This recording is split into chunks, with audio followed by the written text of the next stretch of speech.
Okay, what's up, people? This is Victoria James, and I'm about to go into Staples and mail some packages. But I was just listening to Getting Grown. It's a podcast featuring Jade and Takia, Dr. Kia, as it were, and listening to the latest episode, Caring for Self or Sacrifice for Self. That's what it's called. And the topic is Black women sacrificing for self, basically. So the lead into this conversation was Simone Biles and Naomi Osaka taking a step back from the Olympics in terms of their mental health. And it was later discovered that for Simone in particular, she was actually taking a step back for her physical health. Kind of one and the same, really.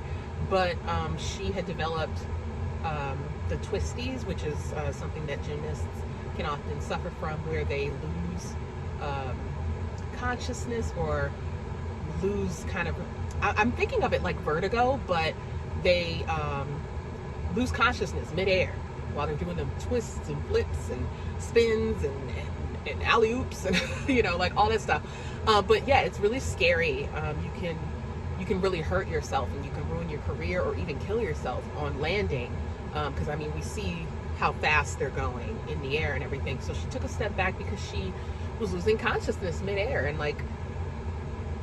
why would this even be up for debate is my question. I had to stop the podcast for a second and be like, wow, so you've got all these reporters and other athletes commenting on these girls prioritizing themselves and taking some time for self-care, and there are people who are criticizing that. There are people who are openly criticizing it, and there are people who are making themselves look like hypocrites in doing so. And it got me to thinking, why is this controversial for these two Black girls to take a step back for their own sake? Why is that controversial? And the answer, unfortunately, lies in the strong Black woman trope of being able to handle anything and take anything and be sacrificial to a fault. And then I started to reflect on myself. I am currently in a physically disabled position because I did not prioritize myself. Ultimately, that's why.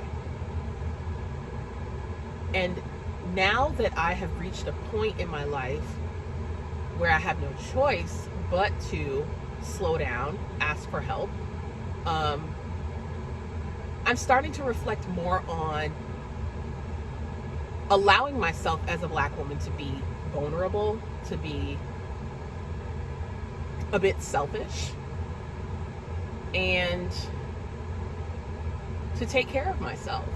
If I cannot pour from an empty cup, I have to make sure that I'm well, make sure that I am mentally clear, make sure that I am taking my medication so that I can be the best of myself in order to care for other people. I have to say no a lot of times to things, put my foot down about a lot of stuff, advocate for myself. And these are things that a lot of us have been trained not to do, for the sake of everyone else, for the greater good or whatever. And so I think it is interesting that this is considered radical, what these girls are doing, and controversial. How dare you think you're better than other people, that you can't do the media circuit because of your so-called anxiety. Anxiety is very real. Anxiety is something that I have, where you can get very easily overwhelmed. It's almost like, for me, anxiety presents itself in the night mostly, when I can't sleep because I'm, thinking about today and yesterday and tomorrow and, what I should do, what I should say, how it should go. What if this happens? What if that happens? All these things that I shouldn't even be considering. I should be getting a good night's sleep. I should be able to turn off and, you know, be able to just rest and not worry about anything, and then just address what I can in the morning, live in the moment. And it's very difficult for me to do that. Depression is something that I've dealt with for a very long time. I want to say at least 20 years before I was diagnosed. So contending with that has been an uphill battle.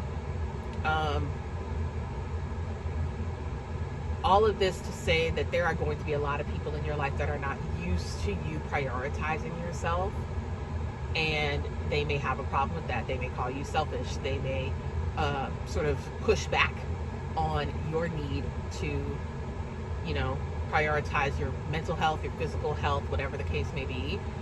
And I just want to, you know, I'm here as a testament to what happens when you don't listen to yourself, your body, and make sure that you're good.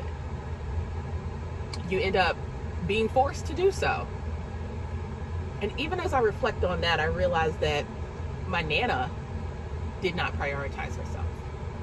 And she ended up being, you know, physically unable to care for herself to the point where she needs other people.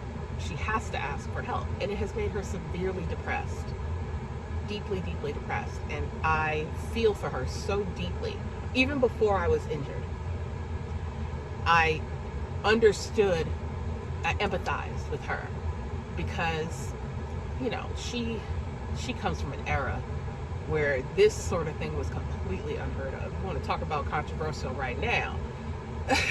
She would have been met with pitchforks and torches, okay? If she said, I'm not doing XYZ because I need to take some time for me, hell no. She wouldn't have been able to do that at all.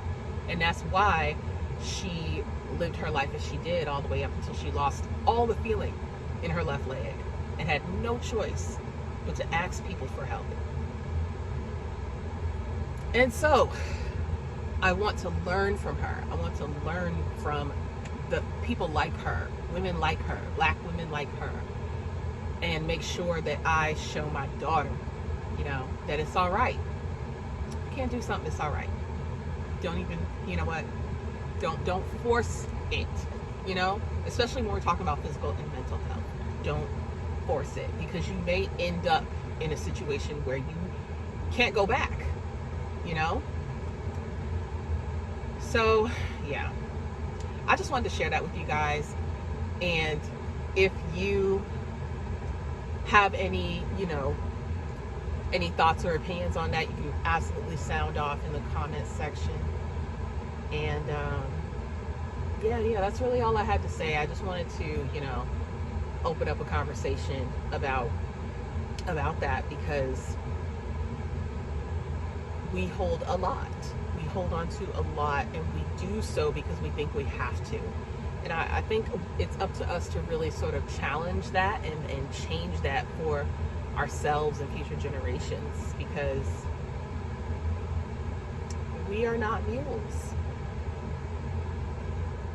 We are not, you know, unfeeling beings that are just meant to serve. We're individuals, we're human. And it doesn't make you any less of anything to behave as a human being. Why can't you ask for help? Why shouldn't you ask for help? Why should you hold everything in? You shouldn't. Because it's not beneficial to anyone. Anyway, I love you guys, and thank you for listening. See you later.